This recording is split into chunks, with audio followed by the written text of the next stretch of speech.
महान पुरुष अटल बिहारी वाजपेयी पवित्र जन्मदिवस। यही जन्मदिवस गाँ ठू सहर जदि कहवा पल्ली रु दिल्ली पर्यंत अटलंकर जन्म उत्सव पालित होउची। एही अवसर रे कवि अछंती कविंकर कविता किभली रही चलते आम सीधा आलोचना करिया। गोटे सुंदर कविता शुणा।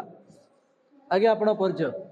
मु डाक्टर विद्युत शेखर मिश्र, उपनिर्देशक जिला मुख्य प्राणी चिकित्सालय पारलाखमुंडी गजपति।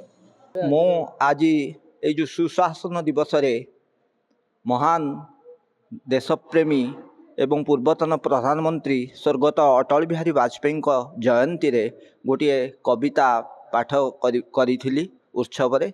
से कविता मु वर्तमान पाठ करने को जाऊँ।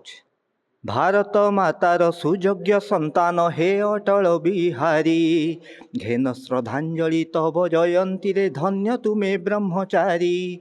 भारत रत्नर श्रेष्ठ उपाधि रे भूषित महानायक, देश मातृकार सेवा बलिदान तुम जीवनर व्रत, तुम जीवनर व्रत।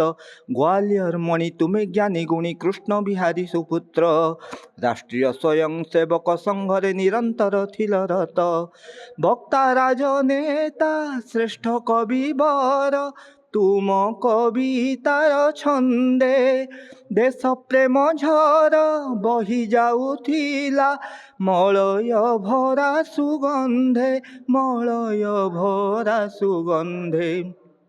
लोकप्रिय प्रधानमंत्री भावरे देश हिते देल झास, कारगिल विजय परमाणु शिक्षा रे चकित करिछ विश्व, कारगिल विजय परमाणु शिक्षा रे चकित करिछ विश्व।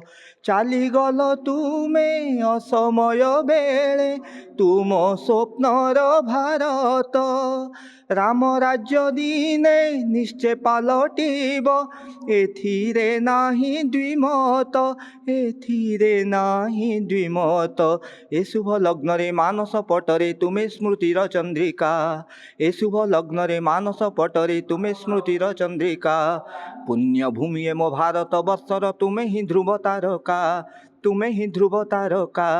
अटल सरल चक्षु ढल ढल दयावंत उदार, जनमानस रे चिरवंदनीय तब पदे नमस्कार, तब पदे नमस्कार, तब पदे नमस्कार, तब पदे नमस्कार। धन्यवाद।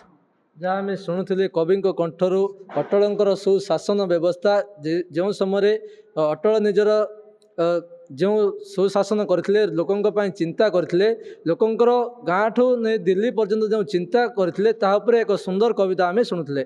गजपति हेमंत प्रधान, खबर ओडिशा।